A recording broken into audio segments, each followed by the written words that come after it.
नमस्कार, न्यूज मराठी 24/7च्या बातम्या गावाकडच्या मध्ये आपल्या सगळ्यांचं स्वागत. पाहूया गावाकडील काही महत्त्वाच्या बातम्या. नागपूर ते रत्नागिरी जाणाऱ्या शक्तीपीठ महामार्गात लाखो शेतकऱ्यांच्या जमिनी अधिग्रहित करण्यात येणार असल्यानं शेतकऱ्याच्या आर्थिक उन्नतीचा प्रश्न निर्माण होणार आहे. लाखो शेतकऱ्यांच्या जमिनी यात जाणार आहेत.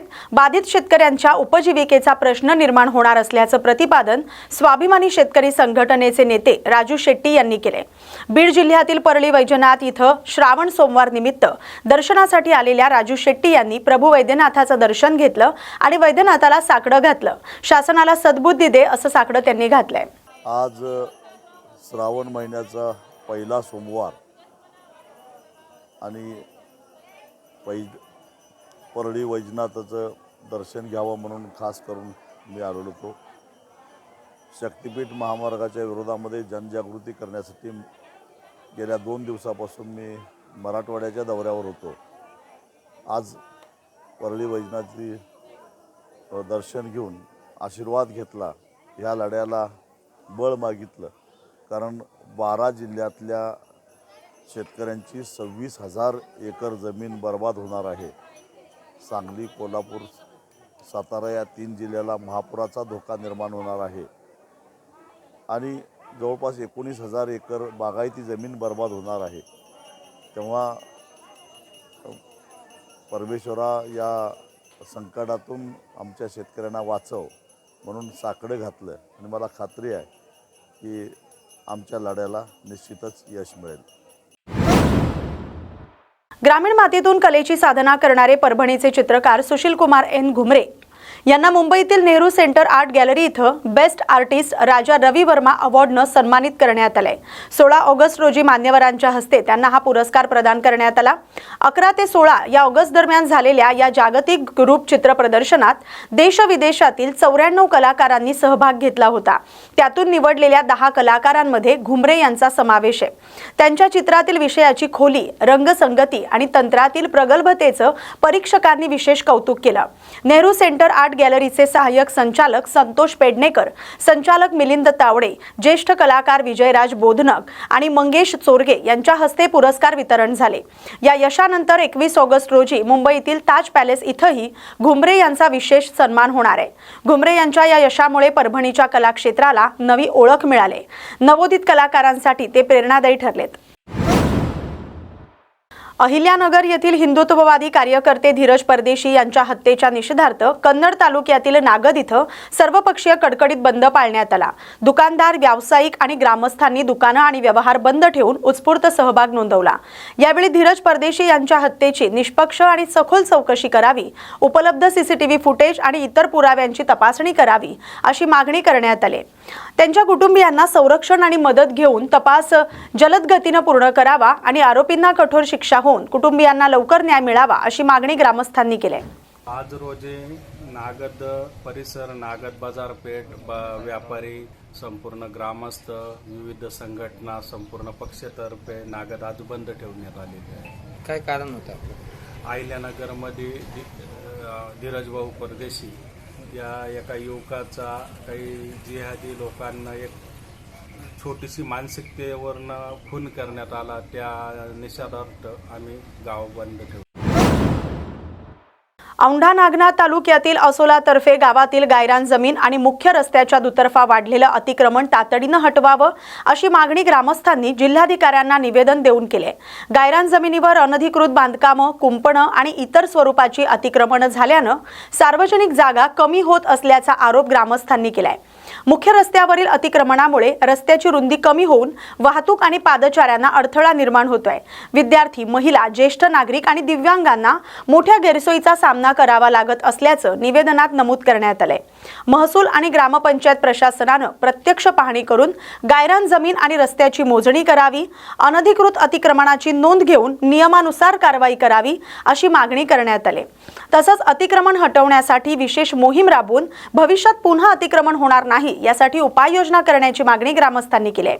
या निवेदनावर 400 ते 500 नागरिकांच्या स्वाक्षऱ्या आहेत. आता जिल्हा प्रशासन कोणती कारवाई करते याकडेच ग्रामस्थांचं लक्ष लागलंय. माझं नाव ज्ञानेश्वर प्रल्हाद कराळे. मी असोला तर्फेला तालुका औंढा जिल्हा हिंगोली इथे रहिवासी आहे. आमच्या गावची अशी समस्या आहे, जे गावातील सार्वजनिक रस्ता, नाल्या याच्यावरील जो अतिक्रमण झाल्यामुळे गायरान याच्यावर अतिक्रमण झाल्यामुळे नाल्याचं पाणी रस्त्यावर आलेलं आहे. शाळेतील जे मुलं आहेत त्यांना येण्या जाण्यास त्रास होत आहे. पूर्ण चिखल झालेला आहे. चिखलामुळे रोगराईचं वातावरण जास्त झालेलं आहे. लोकांना डेंग्यू त्यांच्यासोबत आहेत का? हो. प्रशासनाने तुम्हाला जे आश्वासन दिलेले ते आश्वासन पूर्ण न झाल्यास गावकऱ्यांची काय भूमिका असेल? आम्हाला उपोषण करायचे आम्ही जोपर्यंत आम्हाला भेटत नाही तोपर्यंत. काय भेटत नाही तोपर्यंत? गायरांवरला आणि जाता शाळापटला पूर्ण स्वच्छता होत नाही. शाळापटली आणि ग्रामपंचायत समोरची आणि अंगणवाडीची अशी आमच्या गावात दुरावस्था आहे की अंगणवाडीपाशी पूर्ण लेकराला खाऊ खात सगळा वास घेत खाऊ खाणं लागते. दोन्ही अंगणवाड्यापाशी आणि वरची आणि खालची दोन अतिक्रमण केलेले तिथं अतिक्रमण केलेलं आहे. आणि खालच्या अंगणवाडीपाशी आणि वरच्या अंगणवाडी पूर्ण लोक सगळं नाल्या तिथं पाणी आणून सोडलेलं लोकांना आणि पुंजाने आणून टाकतात लोक तिथं. तरी अजून आमच्या इथला ग्रामसेवक आणि सरपंच तिथला कुठलाही काहीच न घेता तिथं कोणालाच काही म्हणत नाही. त्याला वारंवार आम्ही सांगून कंटाळलो. आणि खालच्या अंगणवाडीपाशी अशी अवस्था आहे की लेकरू जर शाळेत गेलं तर बिमार पडते. हिंगोली जिल्हा माहिती अधिकारी प्रभाकर बारहाते यांची नुकतीच परभणी इथं बदली झाली. त्यांच्या जागी लातूरहून डॉक्टर श्याम टर्के यांची माहिती अधिकारी म्हणून नियुक्ती झाली. त्यावेळी त्यांचा पत्रकार वेलफेअर सोसायटी हिंगोलीच्या वतीनं सत्कार करण्यात आला. यावेळी अध्यक्ष कल्याण देशमुख, सहकोषाध्यक्ष प्रकाश इंगोले, सदस्य संतोष भिसे, मनीष खरात, समाधान कांबळे यांची उपस्थिती होती. महाराष्ट्रातील वीज उद्योगातील कंत्राटी कामगारांच्या प्रलंबित मागण्यांसाठी महाराष्ट्र वीज कंत्राटी कामगार संघाच्या वतीनं 17 ऑगस्ट रोजी संविधान चौकात आंदोलन सुरू करण्यात आलं. महावितरण आणि महानिर्मितीतील हजारो कंत्राटी कर्मचाऱ्यांच्या मागण्यांकडे सरकारचं लक्ष वेधणं हा आंदोलनाचा उद्देश आहे. कामगारांना हरियाणा पॅटर्ननुसार कंत्राटदार विरहित थेट रोजगार सुरक्षा, सबस्टेशन ऑपरेशन आणि मेंटेनन्समधील कामगारांचे सेवेत कायम समायोजन आणि समान कामासाठी समान वेतन देण्याची प्रमुख मागणी आहे. तसंच कंत्राटदार बदलला तरी सेवा सातत्य कायम ठेवावं अशी मागणी करण्यात आली. कंत्राटी कामगारांना EPF, ESI, बोनस आणि ग्रॅच्युटीसह सामाजिक सुरक्षा मिळावी अशी मागणी संघटनेनं केली. यापूर्वी सकारात्मक निर्णयाचं आश्वासन मिळूनही मागण्या प्रलंबित असल्यानं कामगारांमध्ये नाराजी आहे. मागण्यांवर तातडीनं निर्णय न झाल्यास आंदोलन अधिक तीव्र करण्याचा इशारा संघटनेनं दिलाय. अभिजित माहुलकर, महाराष्ट्र वीज कंत्राटी कामगार संघ प्रदेश उपमहामंत्री म्हणून या ठिकाणी नागपूरमधून काम बघत असतो. भारतीय मजदूर संघाशी संलग्नित असलेली आपली संघटना आहे. आपल्या वीज उद्योगामध्ये महावितरण कंपनीमध्ये आपले बहुतांश कंत्राटी कामगार अवघ्या महाराष्ट्रामध्ये काम करतात. आमच्या प्रमुख मागण्या नियमित कामगारांना ज्या पद्धतीने जे नियमित वेतन आहे ते वेतन समान कामाला समान वेतन मिळालं पाहिजे. कामगारांना ESICची सुविधा जी 21,000वरून 42,000पर्यंत झाली पाहिजे. कामगारांना पगार हा 30,000 ते 40,000च्या घरामध्ये घालायला पाहिजे. कंत्राटी कामगारांना सुट्ट्या देखील लागू झाल्या पाहिजे या पद्धतीने नियमित कामगारांना आहे. या अनुषंगाने भारतीय मजदूर संघाच्या छत्रछायेखाली आज आपण हे धरणे आंदोलन उभं केलेलं आहे. या अगोदर अनेक आंदोलन केले आहे, परंतु तुमच्या मागण्यांना नक्कीच या महाराष्ट्र राज्याचे मुख्यमंत्री तसेच ऊर्जा मंत्री देवेंद्र फडणवीस साहेब यांना आम्ही अहोरात्र जरी म्हटलं तरी चालेल, आम्ही वारंवार यांना पत्रव्यवहार केलेले आहेत. परंतु या अत्यावश्यक सेवेमध्ये काम करत असलेले महावितरणमधील कंत्राटी कामगार यांना ज्या पद्धतीने सुखसुविधा द्यायला पाहिजे त्या गोष्टींकडे देवेंद्र फडणवीसांना लक्ष देण्यासाठी वेळसुद्धा नाही. ही आमच्यासाठी अत्यंत खंत आहे. आणि यानंतर जर आता या भारतीय मजदूर संघाच्या माध्यमातून जर या कंत्राटी कामगारांकडे साहेबांनी जर लक्ष वेधले नाही तर येत्या काळामध्ये भव्य एक बेमुदत कामबंद आंदोलन करण्याचा देखील आमचा इशारा आहे या जागेवरून. मी वीज कंत्राटी कामगार संघाचा कोषाध्यक्ष बोलत आहे. आपल्याला जीव आपण हा जसं सीमेवर जसं जर कोणी जर मरण पावलं तर त्याला वीरगत म्हणतात, पण आमच्या लाईनीमध्ये जर कोणी जर वीरगतीला गेला तर वीरगत नाही, कंत्राटी कामगार म्हणून मरण पावलं असं सांगतात.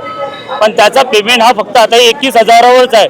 21,000मध्ये कोणी आपला जीव देऊ शकत नाही. त्याकरिता आपला पेमेंट वाढवला पाहिजे आणि ज्या सुखसुविधा जेवढ्या परमनंट म्हणजे ज्या परमनंट माणसाला देतात तेवढ्या सुखसुविधा पूर्ण कंत्राटी कामगाराला देण्यात याव्या हीच आमची विनंती आहे. जर हे जर केलं नाही समोर, जर आमचे मुख्यमंत्रीजी हे झोपी गेलेले आहे आणि मुंबईला बसून तिथं आनंद घेऊन आले आहे, तो थोडासा आनंद आम्हालाही मिळाला पाहिजे. त्यांच्यातली गोष्टीदोरी आणि आम्हाला त्याकडे लक्ष देऊन आमच्या जेवढ्या समस्या सगळ्या सोडवायला पाहिजे. नाही तर याच्यानंतर आम्ही तीव्र आंदोलन घेऊन त्यांच्या घराजवळ जाण्याचा आम्ही पुन्हा निर्णय घेतला आहे. याच्या अगोदर आम्ही सुद्धा घेतला होता तो निर्णय. माझे योगेश सुधाकर साहेबांकर, भारतीय मजदूर. नमस्कार, माझं नाव सागर साबळे आहे, नागपूर झोन संघटन मंत्री. आपण बघितलं आहे नेहमीच का आम्ही नेहमी आंदोलन करतो आणि तुम्ही म्हणता की तुमचे आंदोलन सक्सेस का होत नाही. याचं एकमेव कारण म्हणजे प्रशासन या गोष्टी दाद कधी घेतलेली नाही. आमचं एकच मागणं आहे की कंत्राटी कामगार जेव्हा काम करत आहे त्यांना एकच म्हणजे पाहिजे की जॉब सिक्युरिटी. वयाच्या 60 वर्षापर्यंत जर त्यांना जॉब सिक्युरिटी जर मिळाली आहे, योग्य वेतन मिळालं आहे, तर कामगारांना संविधान चौकात याची कधी गरज पडणार नाही. मेन म्हणजे त्यांना ESI सुविधा, मेडिक्लेम ह्या सुविधा पण त्यांना आज उपलब्ध नाही आहे. काही प्रमाणात पुष्कळसे लोक कामगार ड्युटीवर मरण पावतात. आज रेग्युलर कर्मचारी जर मरण पावला त्याला 40 लाखाची एक अमाऊंट मिळते, पण एक आपला कंत्राटी कामगार जर मावला तर त्याला 4 लाख रुपये फेकून मारले जातात. तर ते खूप शोकांतिका आहे. माझं एकच म्हणणं आहे की सरकारपर्यंत आपण वारंवार साहेबांच्या, मुख्यमंत्री साहेब तथा ऊर्जा मंत्री साहेब यांच्या घरापर्यंत आम्ही पायी मोर्चा 15,000 लोकांना घेऊन चाललाय, तर तरी ते अजूनपर्यंत जागृत झालेलं नाही आहे. आज संविधान चौकात आम्ही पुन्हा एकदा इथं एकत्र झालेलो आहे. तर विविध क्षेत्रामध्ये जर कंत्राटी कामगार तर यांनी नेमले केले आहे, तर का नेमले आहे? यांना म्हणजे रेग्युलर करण्यात काय येत नाही आहे? काहून आउटसोर्स लोक वाढवत चालले आहे? आज 40,000 42,000 लाखोच्या संख्यामध्ये आउटसोर्स लोक आहे. यांना काय पिळवणूक करण्यासाठी, यांना काय घराबाहेर काढण्यासाठी, का यांना असं मृत पोट देण्यासाठी? सरकारने या गोष्टीचा विचार केला पाहिजे. आज हरियाणामध्ये, छत्तीसगडमध्ये, MP मध्ये कंत्राटी कामगारांना एक हरियाणा पॅटर्न घेऊन त्यांना एक सेवा प्राधान्य केली आहे. त्याच्यामध्ये 5 IAS अधिकारी मिळून त्यांनी एक संघटना चालू केली आहे. त्यांचा एक वीज मंडळ प्रस्थापित केला आहे. आमचं एकच म्हणणं आहे का हेच मंडळ महाराष्ट्रात लागू जर झालं, जसं माथाडी आहे, माथाडी एक मंडळ आहे, एक आपलं ST महामंडळ आहे, तसं एक कंत्राटी विद्युत मंडळ जर स्थापित केलं तर आज जेवढे 40,000 लोक आज आमचे आहे त्यांचे घर परिवार आज सुखसोयीने, समृद्धीने राहतील, योग्य राहतील आणि त्यांना सुखसुविधा मिळेल. आमचं एकच म्हणणं आहे की हरियाणा पॅटर्न लागू करा आणि किंवा समान. ऐतिहासिक आणि पारंपरिक नागपंचमी उत्सवाला पुन्हा सुरुवात झाल्यानं बत्तीस शिराळ्यातील जागतिक धार्मिक आणि आध्यात्मिक पर्यटन केंद्र म्हणून विकसित करण्याचं आवाहन आमदार सत्यजित देशमुख यांनी केलंय. जिवंत नागपूजेवरील 23 वर्षांची बंदी उठवल्यानंतर यंदा कायदेशीर प्रक्रियेतून 41 ग्रामस्थांना नाग पकडण्याची आणि त्यांचं प्रदर्शन करण्याची परवानगी मिळाल्याचं देशमुख यांनी सांगितलंय. गोरक्षनाथ महाराज आणि अंबामाता यांच्या आध्यात्मिक वारशाशी जोडलेली शिराळ्याची नागपंचमी देशविदेशातील पर्यटकांपर्यंत पोहोचवण्याची गरज आहे असं त्यांनी नमूद केलंय. पंढरपूरच्या धर्तीवर नागपंचमीसाठी स्वतंत्र विकास आराखडा तयार करून भक्त निवास, पायाभूत सुविधा आणि जागतिक दर्जाच्या सोयी सुविधा उभारल्यास शिराळ्याच्या विकासाला मोठी चालना मिळू शकते. नागपंचमीच्या माध्यमातून 32 शिराळ्याला जागतिक धार्मिक पर्यटनाचं केंद्र म्हणून विकसित करण्याची मोठी संधी असल्याचं आमदार सत्यजित देशमुख यांनी म्हटलंय. गेली 1000 ते 1200 वर्षांपूर्वी महाराजांनी ही परंपरा सुरू केली. दिवसेंदिवस या सणाची उंची वाढत गेली. सणाचं स्वरूप भव्य स्वरूप आता या ठिकाणी नागपंचमीला आलेलं आहे. 2002 साली कायद्याच्या फसादात काही गैरसमजामुळे त्या ठिकाणी ही परंपरा कायद्याच्या फसादात. पण मागच्या वर्षी आमचे आमदार देशमुख भाऊ यांच्या प्रयत्नातून नागपंचमीला एक एज्युकेशनल पर्पज म्हणून आम्हाला आता परमिशन दिलेली आहे. त्याचं प्रबोधन करून ज्या काही अफवा नागांविषयी आहेत समाजामध्ये त्याचा काहीतरी प्रबोधन करून त्या सगळ्या चुकीच्या कशा पद्धतीच्या आहेत ते सांगण्याचा आमच्या या ठिकाणी प्रयत्न सर्वांचा आहे. निश्चितपणे येणाऱ्या काळामध्ये आमच्या सगळ्यांच्या प्रयत्नामुळे भावांच्या प्रयत्नामुळे येणाऱ्या काळामध्ये आपल्याला आणखीन गतवैभव या नागपंचमीला प्राप्त झालेलं निश्चितपणे येणाऱ्या काळामध्ये दिसेल. एवढंच या निमित्तानं मी तुम्हाला सांगतो.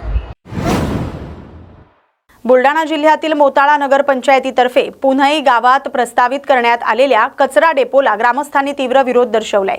प्रस्तावित कचरा डेपो तात्काळ रद्द करावा या मागणीसाठी गोपाळ काटे यांच्या नेतृत्वाखाली शेकडो ग्रामस्थांनी जिल्हाधिकारी कार्यालयावर धडक दिली. डफडं वाजवत ग्रामस्थांनी आंदोलन करत डम्पिंग हटाव गाव बचाव अशा घोषणा दिल्या. पर्यावरण आणि ग्रामस्थांच्या आरोग्याचा विचार न करता कचरा डेपो उभारल्यास तीव्र कायदेशीर संघर्ष करण्याचा इशारा आंदोलकांनी दिलाय. त्यामुळे जिल्हाधिकाऱ्यांनी ग्रामस्थांच्या मागणीचा विचार करून प्रस्तावित कचरा डेपो तात्काळ रद्द करावा अशी मागणी करण्यात आली. आज आम्ही समस्त पुणे ग्रामस्थांच्या वतीनं या ठिकाणी जिल्हाधिकारी यांना निवेदन देण्याकरता या ठिकाणी आलेलो आहे.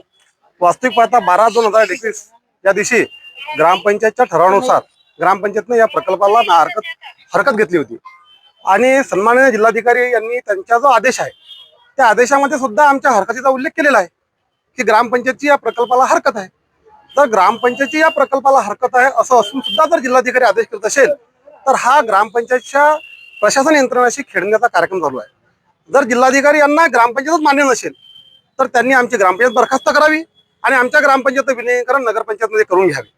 मोताळा नगरपंचायतीचा जो घनकचरा आहे तो मोताळा नगरपंचायतीच्या असलेल्या अंतर्गत विषयामध्ये किंवा त्यांच्या असलेल्या क्षेत्रफळामध्ये त्यांनी त्यांचं विल्हेवाट लावावी. आमच्या पुणे वासियांच्या ग्रामस्थांच्या आरोग्याशी खेळण्याचा प्रयत्न नगरपंचायतीने जिल्हाधिकाऱ्याच्या माध्यमातून करू नये ही माझी शासनाला विनंती. जिल्हाधिकाऱ्यांचा आदेश असल्यामुळे मराठा समाजातील महिलांविषयी केलेल्या वक्तव्यावरून ओबीसी नेते नवनाथ वाघमारे यांनी खेद व्यक्त केलाय.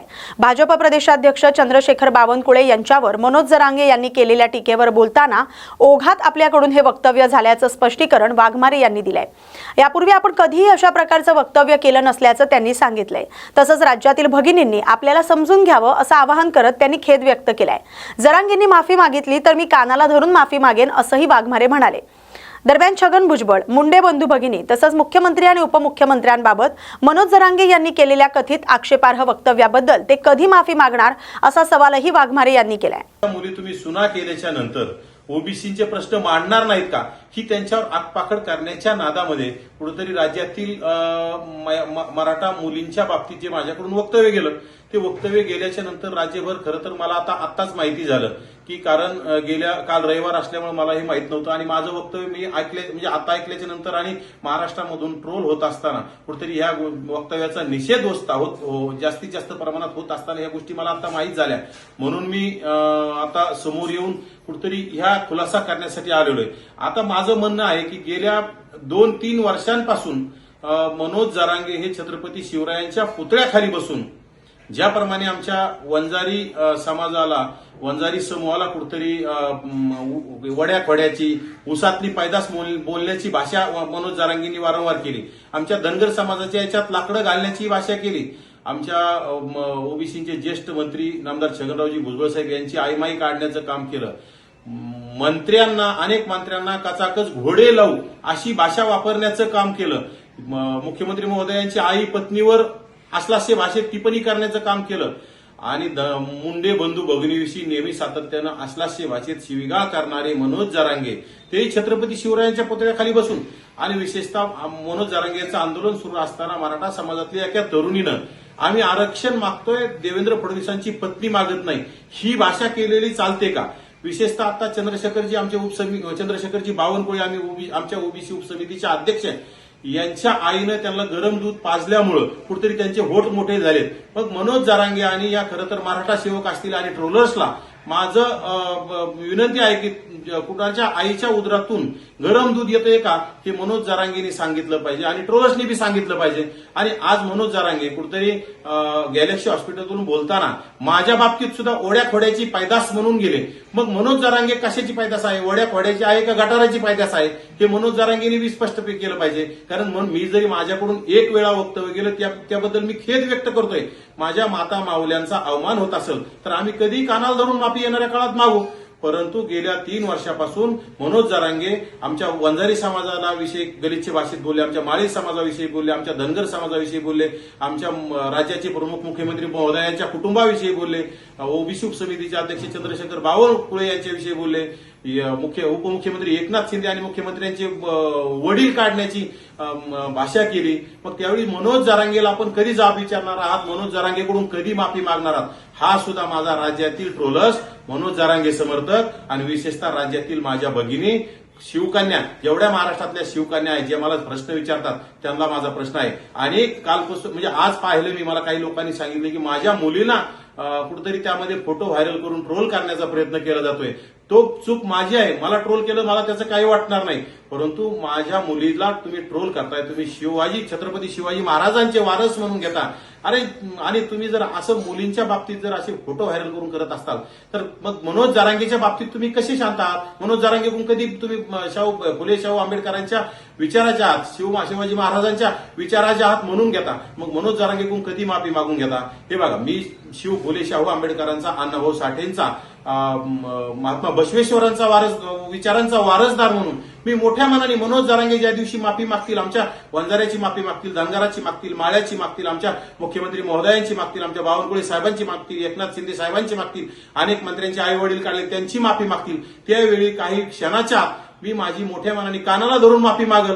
परंतु ज्या मी पुण्यातून बोलून गेलोय त्याचा मला अत्यंत खेद आहे. ह्या बोलण्याची माझा कुठलाही मानसिकता नव्हती. बोलण्याच्या ओघात मी बोलून गेलो. त्याबद्दल माझ्या राज्यातील बहिणीनं कुठेतरी मला पत्रात घ्यावं आणि कुठेतरी हे समजावून घ्यावं. परंतु मनोज जरांगेच्या बाबतीत सुद्धा आपण मला जसं ट्रोल केलं तसं मनोज जरांगेला सुद्धा केलं पाहिजे. आणि येणाऱ्या काळात मनोज जरांगेने माफी मागितली, मी कानाला धरून माफी मागल. आणि येणाऱ्या काळात माझ्या भगिनीविषयी माझ्याकडून कधीही अपशब्द निघणार नाहीत आणि निघण्याचा माझ्याकडून प्रश्नही नाही, आजपर्यंत सुद्धा निघले नाहीत असं माझं मी वारंवार सांगतोय. परंतु मनोज जरांगेला माझा मूळ तुम्हाला प्रश्न आहे की मनोज जरांगेला तुम्ही कधी ट्रोल करणार आहात, मनोज जरांगेला कधी जाब विचारणार आहात आणि मनोज जरांगेकडून कधी माफी मागणार आहात. त्याच्या काही क्षणात मी माझी माफी मागायला तयार आहे. परंतु मी आता नांदेड जिल्ह्यात भारतीय मजदूर संघाच्या वतीनं कामगारांच्या विविध प्रलंबित मागण्यांसाठी जिल्हाधिकारी कार्यालयासमोर धरणे आंदोलन करण्यात आलं. केंद्र सरकारनं नवीन कामगार कायद्यांमध्ये आवश्यक सुधारणा कराव्यात, किमान वेतनात वाढ करावी, सामाजिक सुरक्षा योजना प्रभावीपणे लागू कराव्यात, तसंच अंगणवाडी, आशा आणि इतर स्कीम वर्कर्सना न्याय द्यावा अशा प्रमुख मागण्या संघटनेनं केल्या.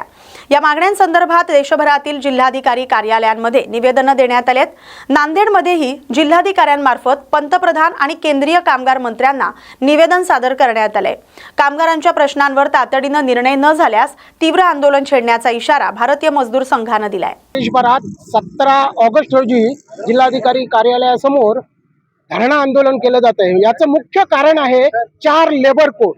हे 4 लेबर कोड कोणते आहेत तर औद्योगिक संबंध कायदा आहे, त्याच्यानंतर व्हेज कोड आहे, त्याच्यानंतर सामाजिक सुरक्षा आहे. या सर्व कायद्यांमध्ये, या लेबर कोडमध्ये भारतीय मजदूर संघाने काही शर्ती, या काही बदल सुचवलेले आहेत. ते केंद्र सरकारने अद्यापपर्यंत लागू केलेले नाहीत. तसेच्या तसे मालक धार्जिणे कायदे हे लागू करू पाहत आहेत आणि कामगारांना देशोधडीला लावू पाहत आहेत. आमची भारतीय मजदूर संघाची सामोपचाराने मागणी आहे.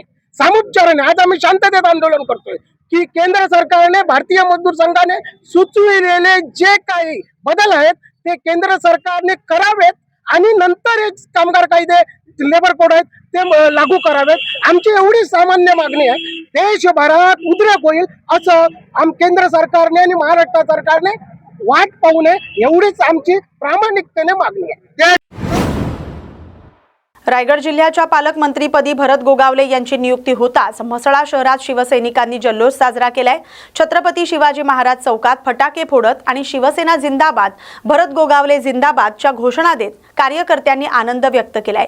विशेष म्हणजे खासदार सुनील तटकरे हे CSR निधीतून म्हसळा नगरपंचायत हद्दीत सोलर हायमास्ट आणि पथदिवे बसवण्याच्या कामाच्या भूमिपूजनासाठी उपस्थित असतानाच हा जल्लोष करण्यात आलाय. रायगडच्या पालकमंत्रीपदासाठी यापूर्वी राष्ट्रवादी काँग्रेसच्या अजित पवार गटाकडून दावा करण्यात आला होता. मात्र अखेर भरत गोगावले यांची पालकमंत्रीपदी नियुक्ती झाल्यानं शिवसैनिकांमध्ये उत्साहाचं वातावरण आहे. त्यांच्या नेतृत्वाला बळ मिळाल्याची भावना कार्यकर्त्यांनी व्यक्त केली आहे. नागपंचमीच्या पार्श्वभूमीवर नागदेवतेची पूजा करतानाच नागाचं संरक्षण आणि संवर्धन करण्याचा संदेश देण्यात आलाय. येवला शहरातील सर्पमित्रांचा विशेष सन्मान करण्यात आलाय. शिवसेना गटनेते गणेश शिंदे आणि युवा नेते अमोल शिंदे यांच्या वतीनं येवल्यातील सर्व सर्पमित्रांचा गौरव करण्यात आलाय. नागपंचमीच्या दिवशी विविध ठिकाणी नागदेवतेची पूजा केली जाते. मात्र नागांचं पर्यावरणातील महत्त्व लक्षात घेऊन त्यांचं संरक्षण करणं, त्यांना सुरक्षित नैसर्गिक अधिवास मिळवून देणं हे तितकंच महत्त्वाचं आहे. याच उद्देशानं येवला शहरातील सर्पमित्र गेल्या अनेक वर्षांपासून नागरिकांच्या घरात, परिसरात किंवा सार्वजनिक ठिकाणी आढळणाऱ्या सापांना सुरक्षितपणे पकडून त्यांना त्यांच्या नैसर्गिक अधिवासात सोडण्याचं काम करतात. त्यांच्या या कार्याची दखल घेत नागपंचमी निमित्त त्यांचा सन्मान करण्यात आलाय. आज मुक्तानंद शाळेमध्ये हा कार्यक्रम घेतल्याबद्दल खूप खूप आभारी आहे आणि वन विभागाच्या वतीने एक सूचना देतो सर्वांना की हे साप मारू नये. साप निघाला कुठं शेतामध्ये, घरामध्ये, कुठं बाहेर रस्त्यावर तर सर्पमित्रांना फोन करावा किंवा वन विभागांना 1926 या टोल फ्री नंबरवर फोन करावा, जेणेकरून सापांचं रेस्क्यू केलं जाईल आणि सुरक्षित ठिकाणी सोडलं जाईल. या बातमीसोबतच बातम्या गावाकडच्या मध्ये आता इथेच थांबतोय. अशाच महत्त्वाच्या बातम्यांसाठी पाहत राहा न्यूज मराठी 24/7. नवा भारत नवा विचार.